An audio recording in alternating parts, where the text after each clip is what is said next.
Assalamualaikum warahmatullahi wabarakatuh. Perkenalkan, nama saya Rizky Ardiani, JGP Angkatan 11 Kota Madiun. Saya akan memaparkan aksi nyata saya tentang diseminasi budaya positif di sekolah saya, SMA Negeri 1 Kota Madiun. Selamat menyaksikan. Bismillahirrahmanirrahim. Assalamualaikum warahmatullahi wabarakatuh. Salam sejahtera untuk kita semuanya. Perkenalkan, nama saya Dr. Andes Yayu Naryanto MPD, Kepala Sekolah SMA Negeri 1 Madiun. Pada kesempatan ini kami menginformasikan di mana pada hari ini salah satu JGP Angkatan 11 yaitu Bu Rizky, guru dari SMA Negeri 1 Madiun, akan melakukan aksi nyata kepada rekan sejawat tentang budaya positif di sekolah. Kita ketahui bahwa budaya positif dalam sekolah merupakan keyakinan atau nilai-nilai serta kebiasaan-kebiasaan di sekolah yang berpihak pada murid agar murid berkembang menjadi pribadi yang penuh hormat, kritis dan bertanggung jawab. Budaya positif di sekolah menunjukkan pada norma-norma, nilai-nilai dan tindakan kolektif yang mendorong kerjasama, penghargaan, dan kesejahteraan. Budaya positif memberikan pondasi yang kuat untuk mempromosikan perkembangan sosial, emosional, dan akademik siswa. Ketika sekolah mengadopsi budaya positif, siswa merasakan diterima, aman, dan didorong untuk berpartisipasi secara aktif dalam proses belajar mengajar, sehingga manfaatnya diperoleh jika diterapkan budaya positif di sekolah. Diharapkan dapat terlihat pada motivasi belajar dan prestasi akademik siswa.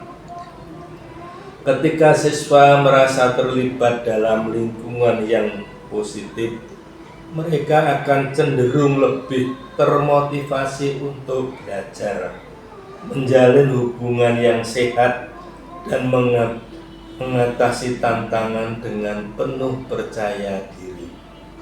Bu Rizky akan membagikan pemahaman dan pengalaman dalam menerapkan budaya positif di sekolah. Selama belajar dalam pendidikan guru penggerak kepada rekan-rekan sejawat di SMA Negeri 1 Madiun. Apa saja yang perlu kita persiapkan untuk memulai budaya positif dan bagaimana teknik dapat dilakukan oleh Bapak Ibu Guru nantinya akan dijelaskan oleh Bu Rizky. Harapan kami semoga acara diseminasi tentang budaya positif di sekolah dapat berjalan lancar, yang pada akhirnya pemahaman dan pengamalan yang telah dibagikan kepada sesama rekan dapat bermanfaat dan dapat diaplikasikan dalam proses pembelajaran yang ada di SMA Negeri 1 Madiun. Demikian kiranya yang bisa saya sampaikan, kurang lebihnya mohon maaf, dan atas perhatiannya saya ucapkan banyak terima kasih sebesar-besarnya. Akhirul kata, wassalamualaikum warahmatullahi wabarakatuh.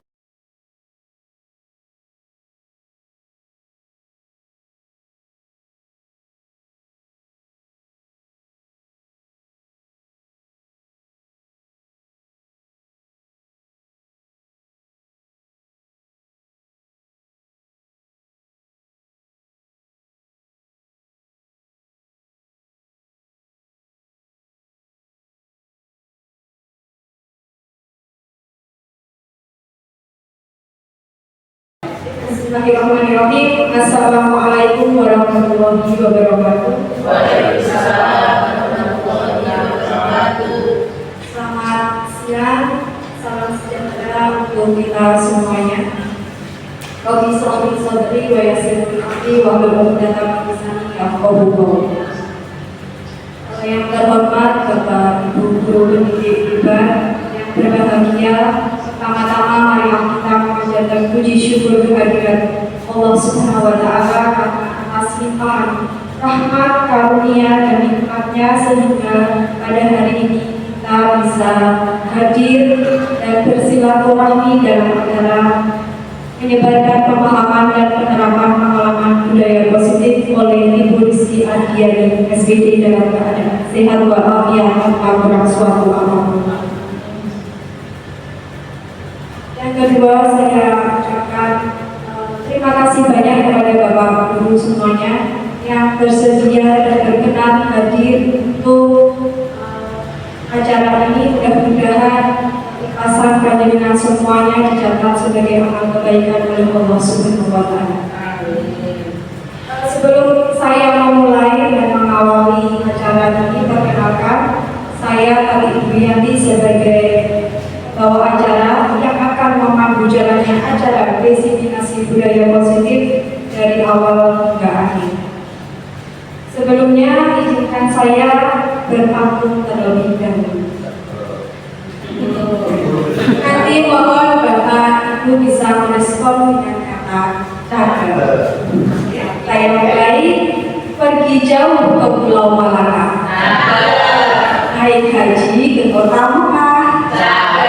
Dengan bismillah acara dibuka, semoga acara mendapat berkah. Amin. Mari kita buka acara pada siang hari ini dengan mengucap basmalah.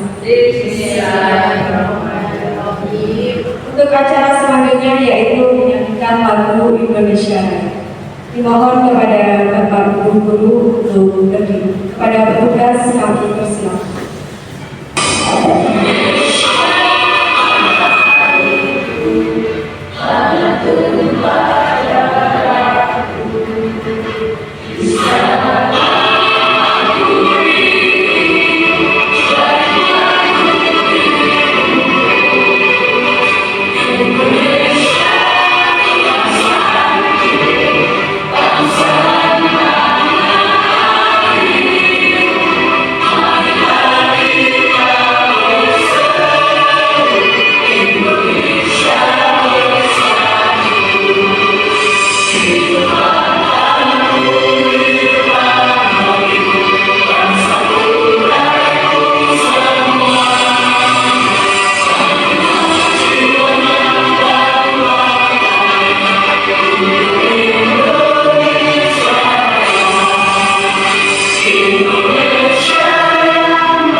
Menyebarkan pemahaman dan penerapan pengalaman budaya positif oleh Ibu Rizky Ardiani SPD. Kepada Ibu Rizky, saya persilakan. Terima kasih atas kehadiran Bapak Ibu semua dalam acara menyebarkan pemahaman penerapan pengalaman budaya positif, di mana ini merupakan salah satu tugas dari pendidikan guru penggerak Angkatan 11 Kota Madiun. Biar menambah semangat, sebelum kita memaparkan materi, monggo kita sedikit sebentar Bapak Ibu, silakan berdiri di bangkunya masing-masing itu saja, berhadapan-hadapan dengan temannya. Ya, mungkin berlima bisa maju ke depan. Di sini bergabung dengan saya di depan. Hanya dua orang ini permainannya Bapak Ibu. Terus kita sambungkan di sela-sela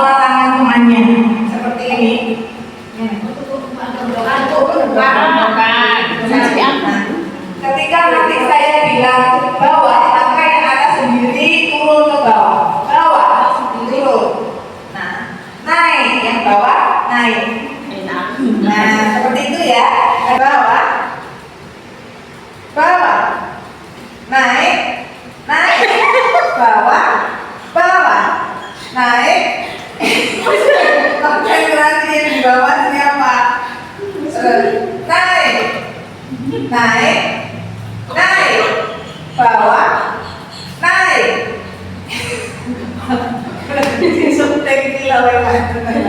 Langsung saja, Bapak Ibu pernah mendengar ya kiranya terutama di bidang pendidikan tentang filosofi belajar dewantara, di mana pendidik itu diibaratkan sebuah taman.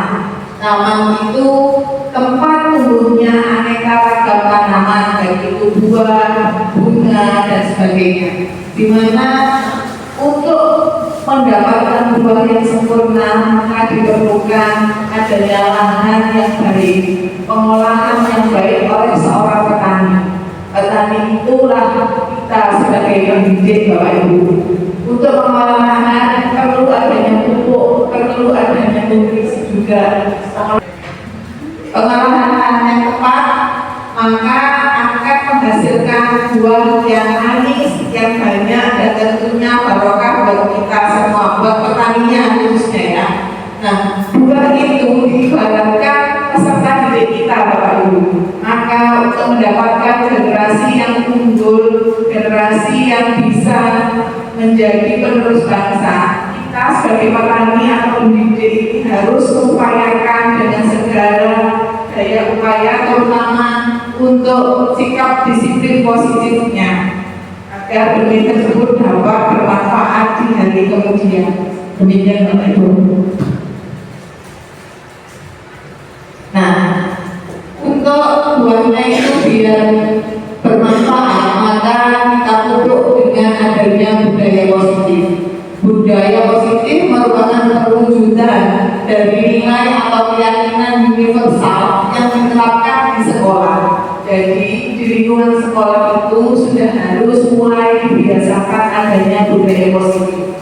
Budaya positif dapat mendorong dan mampu berpikir, bertindak, serta menciptakan sebagai proses memerdekakan dirinya sehingga murid mampu mandiri dan bertanggung jawab.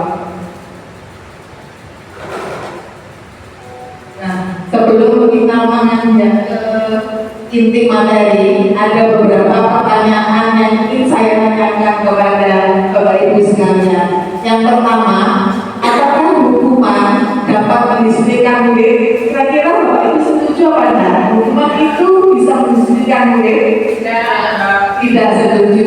Terus yang kedua, terkadang kita memberikan hukuman dengan hal positif ya, dengan menulis jawaban soal beberapa kali diulang yang tujuannya agar anak terbiasa menulis. Terus menyapu halaman. Apakah dengan hukuman-hukuman yang seperti itu akan meningkatkan disiplin murid tersebut? Kira-kira setuju apa tidak Bapak Ibu? Setuju? Sepakat ya, kita setuju? Oke, pertanyaan yang ketiga. Terkadang ada siswa itu yang berprestasi. Sebagai guru memberikan penghargaan itu kira-kira dapat meningkatkan prestasi belajar murid tidak? Setuju ya? Nah, kalau Bapak Ibu tadi ada yang poin pertama tidak setuju, di poin kedua setuju, dan poin ketiga setuju, maka kita perlu belajar lebih dalam lagi Bapak Ibu. Kita kupas dalam materi disiplin positif kali ini, di mana ada 8 poin untuk inti budaya positif. Yang pertama, kita harus sudah merubah paradigma belajar, di mana paradigma belajar itu sudah berpedoman pada profil belajar Pancasila. Ya, dengan paradigma baru yang direkam sedemikian rupa dengan prinsip pembelajaran berdiferensiasi sehingga peserta didik belajar sesuai kebutuhannya berdasarkan tahap perkembangannya. Jadi ibarat kita itu dapat benih jagung, maka akan tumbuh sebuah jagung. Tidak bisa dipaksakan peserta didik tadi yang berupa jagung berbuah menjadi mangga, tidak bisa. Jadi kita tidak bisa memaksakan peserta didik tersebut. Jika jagung maka yang kita akan panen adalah jagung. Disiplin positif di sini yang dimaksudkan adalah pembiasaan hal baik mencakup sikap, perilaku maupun tutur kata oleh warga sekolah, terutama para peserta didik agar dapat berkembang menjadi pribadi yang kritis, mandiri dan bertanggung jawab. Nah, untuk menciptakan peserta didik yang sedemikian itu, yang disiplin, bertanggung jawab, maka kita harus mengacu pada nilai-nilai universal dan memiliki motivasi intrinsik dalam perubahan perilaku ke arah yang lebih baik. Nah, di sini Bapak Ibu ya, yang sering terjadi adalah miskonsepsi tentang teori kontrol, di mana Bapak Ibu guru sering menganggap bahwasanya guru itu dapat mengontrol muridnya, dan juga sering menganggap bahwa adanya kritik dan membuat murid itu merasa bersalah di kemudian hari akan dapat menguatkan karakternya. Padahal di sini terjadi miskonsepsi ya Bapak Ibu, di mana perubahan teori stimulus respon itu harus sudah dirubah menjadi teori kontrol. Yang sering terjadi di sini, sering berpikir bahwa kebutuhan kita semua atau kebutuhan murid-murid itu sama. Ada yang butuh kasih sayang dan sebagainya. Terus sering berpikir juga semua orang itu melihat hal yang sama, padahal sebenarnya setiap orang itu memiliki gambaran yang berbeda, ya. Terus kita mencoba mengubah orang berpandangan sama dengan kita, padahal kan setiap orang itu memandang dunia itu berbeda-beda, tidak sama. Jadi setiap murid yang satu dengan yang lain itu punya pola pikir yang berbeda. Selanjutnya, perilaku buruk selalu dilihat menjadi suatu kesalahan. Nah, padahal semua perilaku baik itu baik atau buruk itu mempunyai tujuan tertentu. Jadi jika murid kita itu selalu membuat gaduh di dalam ruang kelas, itu belum tentu dia itu membuat suatu kesalahan, tapi pasti dia memiliki tujuan tertentu dalam bergaduh tersebut. Yang lainnya, orang lain bisa mengontrol saya, padahal yang bisa mengontrol diri kita adalah kita sendiri. Begitu pula dengan peserta didik atau murid kita. Kita sebagai guru tidak bisa mengontrol mereka, tapi mereka lah yang bisa mengontrol diri mereka sendiri. Dan yang terakhir, adanya model berpikir menang dan kalah. Setiap lomba atau setiap ada olimpiade mesti ada menang dan kalah. Padahal di situ harusnya kita harus berpikir menang, menang, dan menang. Itu yang harus kita ubah dari teori-teori respon, stimulus respon menjadi teori kontrol. Kenapa teori tersebut harus digunakan? Karena kita sebagai manusia itu mempunyai kebutuhan dasar, di mana kebutuhan dasar manusia itu harus diusahakan, ya, diusahakan usaha yang kita lakukan dengan maksimal untuk mendapatkan sesuatu yang kita inginkan. Dan semua usaha tersebut memiliki tujuan agar kebutuhan dasar kita terpenuhi. Nah, apa kebutuhan dasar manusia? Di sini ada 5 kebutuhan dasar manusia menurut William Fraser ya. Yang pertama adalah kebutuhan bertahan hidup, meliputi pakaian, tempat tinggal, makan, keamanan, dan kesehatan. Itu kebutuhan untuk bertahan hidup. Yang kedua, penguasaan, meliputi harga diri, keinginan untuk didengar, diakui, dan berprestasi. Yang ketiga, kesenangan ya, begitu bermain, humor. Yang keempat adalah rasa kasih sayang dan diterima, dan yang terakhir adalah kebebasan. Kelima, kebutuhan dasar manusia ini tidak hanya kita sebagai guru yang memilikinya, tetapi siswa kita juga memiliki 5 kebutuhan dasar tersebut, dan itu harus kita penuhi. semua kebutuhan dasarnya. Untuk memenuhi kebutuhan manusia tersebut, kita harus melakukan nilai-nilai kebajikan sebagai manusia. Nilai-nilai kebajikan tersebut adalah nilai-nilai yang disepakati bersama, terlepas dari suku, bangsa, agama, bahasa maupun latar belakangnya.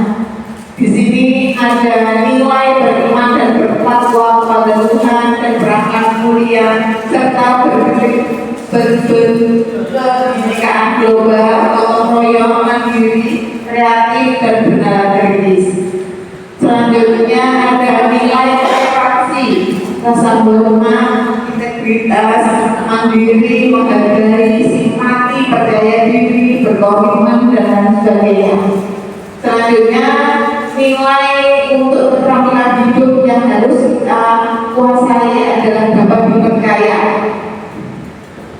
lurus hati, pendengar yang aktif dan tidak merendahkan orang lain, serta berusaha memberikan yang terbaik dari diri kita. Itu beberapa nilai-nilai kebajikannya. Selanjutnya, untuk itu kita memerlukan motivasi perilaku sebagai manusia, di mana motivasi perilaku yang pertama adalah menghindari rasa tidak nyaman atau hukuman. Jadi kalau peserta didik itu dirasa tidak nyaman atau dihukum, maka itu sudah menyediai motivasi perilaku manusia. Mendapatkan imbalan atau penghargaan dari orang lain, serta menjadi orang yang mereka inginkan dan menghargai diri sendiri dengan nilai-nilai yang mereka percaya. Di sini ada perbedaan antara hukuman, konsekuensi, dan restitusi, di mana hukuman itu sistem tidak akan berjalan bila murid itu tidak takut. Jadi hukuman itu akan sia-sia jika murid akan mengulanginya lagi. Karena apa? Karena tidak takut. Setelah itu konsekuensi itu memerlukan pengawasan yang intens dalam penerapannya. Dan restitusi di sini peserta didik bertanggung jawab atas perilakunya sendiri-sendiri. Di situ perbedaannya ya. Jika hukuman itu mendorong menyalahkan diri sendiri dan adanya konsekuensi itu mendorong terjadinya kepatuhan, restitusi itu sendiri dapat mendorong disiplin positif. Jadi antara hukuman, konsekuensi, dan restitusi lebih positif ke restitusi. Terus peraturan itu hukuman ya, peraturannya sering dibuat oleh guru, sedangkan konsekuensi sudah ada kewajiban, yaitu peraturan dibuat oleh guru dan murid. Nah, sedangkan di restitusi ini peraturan kelas itu dibuat oleh murid itu sendiri melalui keyakinan kelas. Jadi aturan sudah dibuat sendiri, maka mereka akan sepakat untuk tidak melanggarnya. Kalau hukuman di sini menciptakan kontrol anak dengan penguatan kontrol yang negatif, karena kata-katanya itu akan menakutkan bagi anak. Sedangkan konsekuensi sudah menciptakan kontrol anak dengan penguatan kontrol positif, tetapi dipenuhi oleh restitusi, yaitu setelah dipaham bahwa dirinya yang memang mempunyai kendali kontrol. Jadi guru di sini tidak mempunyai kendali kontrol akan muridnya, tetapi murid itu mempunyai kendali kontrol pada dirinya sendiri. Nah, ini paling terpenting Bapak Ibu ya, dimana ada 5 fungsi kontrol guru yang harus kita pilih. Kita mau menjadi guru yang seperti apa? Yang pertama, guru yang senang mendukung atau pendukungnya. Yang kedua, posisi kontrol guru membuat rasa bersalah. Yang ketiga, posisi kontrol guru sebagai teman. Yang keempat, sebagai pemantau. Dan yang kelima, sebagai manajer. Di mana di sini diharapkan kita sebagai guru itu melaksanakan posisi kontrol guru sebagai manajer. Contoh penerapan 5 posisi kontrol guru.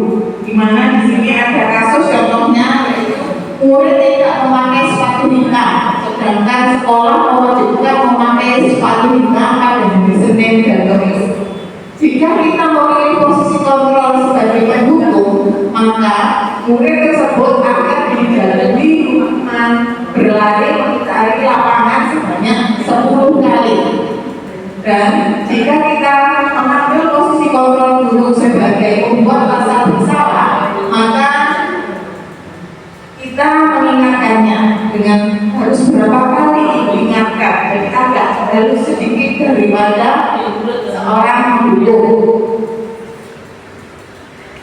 Selanjutnya, pada posisi teman, kita memposisikan diri sebagai teman peserta didik dengan kalimat seperti itu. Ayo dong ikuti aturan sekolah, tolong bantu bapak ibu ya nak. Kali ini sudah tidak apa-apa. Berapa lain kali jangan sampai memakai sepatu hitam lagi. Posisi kontrol kita sebagai teman. Jika sebagai pemantau, itu kalimatnya seperti itu Bapak Ibu. Kamu sudah melanggar peraturan sekolah. Kamu sudah tahu konsekuensinya. Berarti sudah ada aturan yang jelas. Jika melanggar, maka anak tersebut harus berkonsekuensi dengan aturan tersebut. Nah, di sini posisi yang terakhir yaitu sebagai manajer. Sebagai manajer kita akan bertanya, apakah kamu tahu kesalahanmu dan murid tersebut dibimbing untuk memperbaiki kesalahannya sendiri. Jadi dia berpikir sendiri. Bagaimana kamu memperbaiki kesalahanmu? Kalau dia sudah menjawab, berarti dia berkonsekuensi harus melakukan jawaban tersebut. Nah, bagaimana diri guru pada setiap posisi kontrol dan apa dampak yang akan ditimbulkan dari setiap posisi kontrol akan ada di video berikut.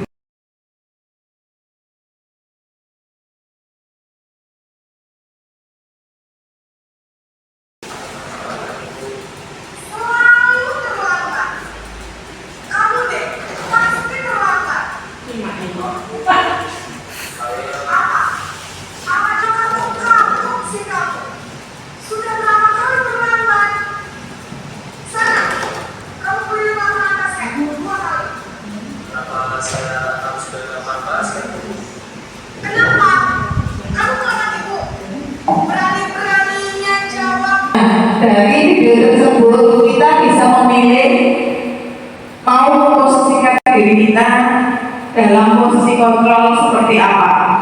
Nih ya, posisi kontrol, apakah aku, kita sebagai guru, apakah mau menjadi posisi kontrol penghukum yang sering menghukum anak-anak tetapi tetap diulangi lagi, atau membuat rasa bersalah, atau posisi kontrol sebagai teman atau sebagai pemantau, dan seharusnya kita memposisikan diri sebagai manajer.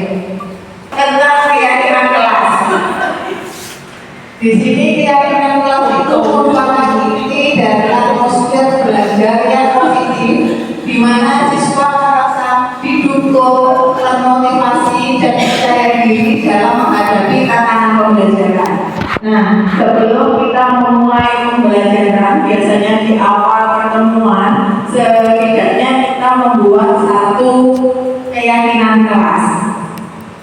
Keyakinan kelas itu biasanya oleh wali kelas, bahwa kelas itu mencakup aturan kelas itu, tetapi kita sebagai moderator juga bisa melaksanakan keyakinan kelas.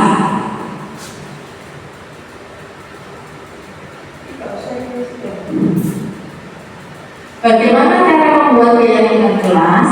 Itu yang pertama kita berdiskusi seperti ini. Anak-anak, kelas yang bagaimana yang kalian inginkan? Nanti anak-anak akan angkat tangan. Kelas yang aman, Bu Guru, seperti itu. Atau kelas yang tidak ada sampahnya, atau kelas yang disiplin dalam pengumpulan tugas. Maka untuk mencapai kelas impian tersebut, kita harus mempunyai cara untuk mewujudkannya.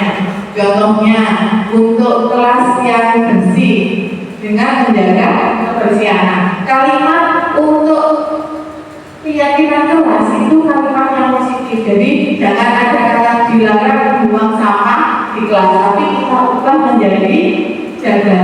kebersihan. Ada aturan main, mengumpulkan gas tepat waktu dan lain sebagainya.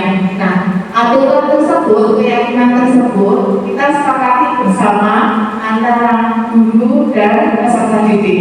Di mana jika ada kelalaian atau lupa dengan keyakinan tersebut, kita mengingatkan anaknya, kita mengingatkan peserta didik dengan posisi kita sebagai manajer tadi.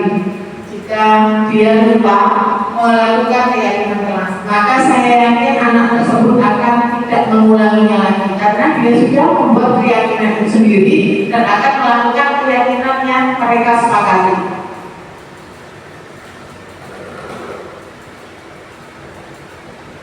Nah, yang terakhir adalah segitiga restitusi. Segitiga restitusi itu adalah cara kita menangani anak ya, dengan langkah-langkah sebagai berikut. Yang pertama adalah menstabilkan identitas. Nah, di sini kita harus mampu meyakinkan mereka bahwasanya dengan kata-kata tersebut tidak ada manusia yang sempurna. Saya juga pernah melakukan kesalahan. Nah, ketika seorang dalam posisi yang emosional, maka otak tidak akan mampu berpikir rasional. Saat itu kita menstabilkan identitas si anak itu terlebih dahulu, baru setelah anak itu tenang, tanyakan lagi di langkah yang kedua, yaitu validasi tindakan yang salah. Jadi yang pertama itu menstabilkan identitas untuk menenangkan anak tersebut. Jadi anak itu misalkan berantem di dalam kelas, tapi kita harus menenangkan anak tersebut terlebih dahulu. Kemudian yang kedua adalah validasi tindakan yang salah.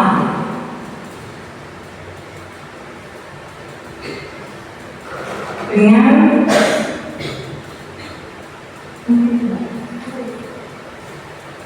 dimana di sini konsep kata kedua kita harus memahami kebutuhan dasar manusia yang sudah saya paparkan awal tadi. Ada 5 kebutuhan dasar manusia.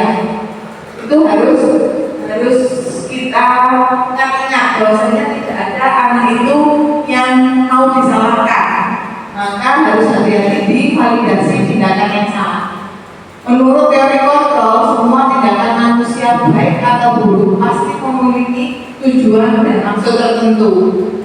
Ketika kita menolak anak yang berbuat salah, maka dia akan tetap dalam masalah. Nah, yang diperlukan adalah kita memahami alasan anak tersebut membuat salah.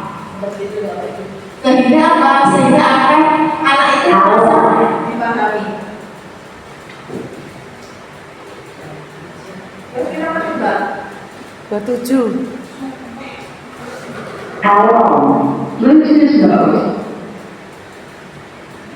Restitusi yang terakhir adalah dengan menanyakan keyakinan. Dengan apakah kamu sudah lupa dengan keyakinan kelas yang sudah kita sepakati di sekolah, seperti itu. Di sini ada contoh untuk melakukan segitiga restitusi. Bisa disimak bersama.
Demikian Bapak Ibu pemaparan tentang budaya positif di sekolah yang harus kita sama-sama pelajari dan kita diterapkan di lingkungan kelas dan di lingkungan sekolah kita.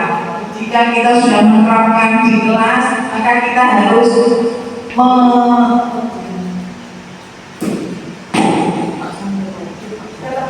untuk berbagi pemahaman ke rekan sejawat dan sebagainya. Semoga apa yang saya paparkan ini bermanfaat, dan sebagai penutup kita harus segera tergerak dan harus bergerak serta bisa menggerakkan lingkungan sekitar kita. Demikian, terima kasih. Wassalamualaikum warahmatullahi wabarakatuh.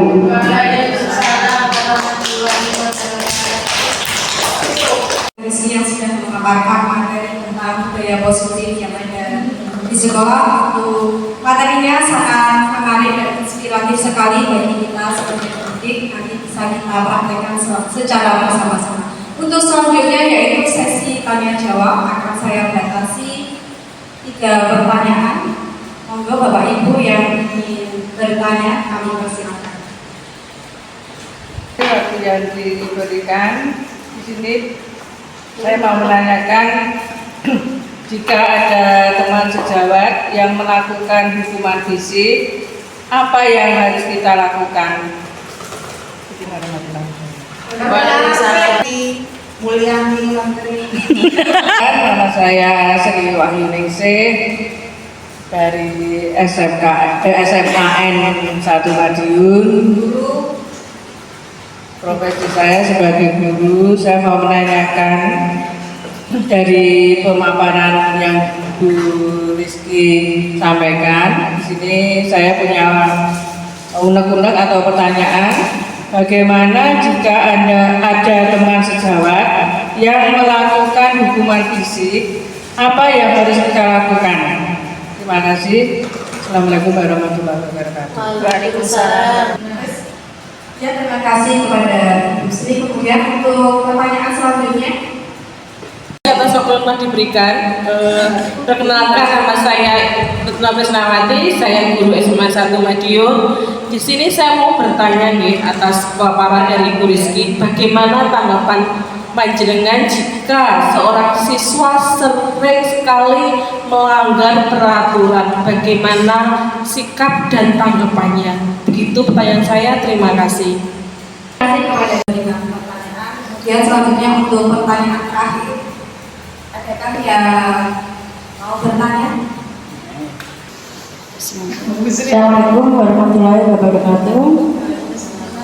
Yang di sini saya ingin bertanya, perkenalkan dulu, nama saya Putri, saya dari SMA 1 Madiun. Di sini saya tanyakan yaitu perubahan paradigma yang seperti apa yang kita butuhkan saat ini dengan adanya perkembangan modern saat ini, dan di sini kita sebagai pendidik dalam konsep ilmu budaya positif yang kita terima saat ini. Terima kasih. Wassalamualaikum warahmatullahi wabarakatuh.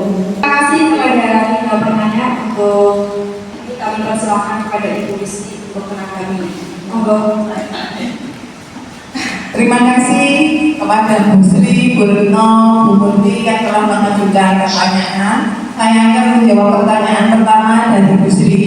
Tadi pertanyaannya, jika ada rekan sejawat kita melakukan hukuman secara fisik kepada peserta didik, sebaiknya apa yang kita lakukan? Terima kasih Bu Sri. Mungkin seringkali kita masih berjumpa dengan hal demikian di Bapak Ibu. Yang harus kita lakukan adalah yang pertama, kita melakukan pendekatan dulu kepada teman sejawat kita yang melakukan hal tersebut dengan kekeluargaan, dengan santai, mungkin bisa diajak ngopi ke kantin atau bagaimana, posisinya serileks mungkin. Setelah itu kita dimasuki, diingatkan dengan cara yang halus bahwasanya sebagai guru kita harus paham tentang posisi kontrol kita sebagai guru yang diharapkan mempunyai posisi kontrol sebagai manajer dan juga menerapkan segitiga restitusi. Jika Bapak atau Ibu tersebut belum memahami tentang segitiga restitusi, ya Bu Sri, jadi kita bisa memberikan arahan atau contoh bagaimana sih cara menerapkan segitiga restitusi tersebut kepada peserta didik kita, yaitu dengan contoh video seperti saya tadi. Demikian Bu Sri. Lanjut. Kemudian saya akan menjawab pertanyaan dari Ibu Retno. Jika murid tersebut selalu melakukan kesalahan berulang kali, apa yang harus kita lakukan? Seperti itu ya Bu Retno. Yang harus kita lakukan adalah sebagai guru kita itu tidak boleh berputus asa dan berkecil hati Bu Retno. Jangan bosan untuk mengingatkan peserta didik. Karena apa? Seperti yang saya dari awal tadi ya, sebagai petani untuk menghasilkan buah yang berbobot, yang manis rasanya, maka kita harus melakukan pengolahan tanah yang baik dengan memberi pupuk, dengan memberi insek. Demikian pula terhadap peserta didik. Jadi kita harus mengingatkan dengan cara halus dengan menerapkan segitiga restitusi dan menerapkan posisi kontrol kita sebagai guru yaitu sebagai manajer. Diingatkan dengan halus apa yang sudah kamu lakukan itu salah dan bagaimana seharusnya yang kamu lakukan itu dicari kesadaran dari peserta didik tersebut. Kalau dia sudah menyadari akan kesalahannya, maka untuk memperbaiki kesalahan tersebut, anak itu harus melakukan apa? Sehingga dia sadar dan dia paham dengan apa yang dia lakukan itu salah dan bagaimana cara menyikapi kesalahan tersebut, memperbaikinya dengan cara apa. Dikembalikan ke peserta didik itu dan kita sebagai pendidik adalah mendampinginya dengan mengingatkan penerapan segitiga restitusi. Demikian Bu Retno. Terakhir adalah pertanyaan dari Bu Murti. Di era globalisasi seperti ini, paradigma belajar yang bagaimana yang harus kita terapkan di sekolah. Dalam pemaparan saya yang pertama tadi, paradigma belajar yang saat ini dinilai berhasil diterapkan di sekolah adalah dengan pembelajaran berdiferensiasi. Berarti apa yang harus kita lakukan? Kita harus melakukan asesmen non kognitif dulu dengan memetakan keinginan, terus cita-cita peserta didik, dia belajar yang bagaimana, minat mereka. Setelah kita melakukan pemetaan dengan asesmen tersebut, maka sebagai guru kita harus membuat media pembelajaran yang bervariasi dengan mewadahi keanekaragaman karakter peserta didik yang kita miliki. Selain media, kita juga membebaskan mereka sesuai dengan kreativitas dan imajinasi mereka. Bagaimana cara mereka menjawab persoalan atau tantangan dalam pembelajaran yang kita berikan. Jadi misalnya dia sedang mengerjakan tugas dengan cara video, maka boleh dia membaca puisi dengan di video karena dia bangga. Ada anak yang mungkin introvert ya, tertutup, dia malu jika dengan cara video, maka Murti tidak boleh memaksakan anak tersebut mengumpulkan tugas di video.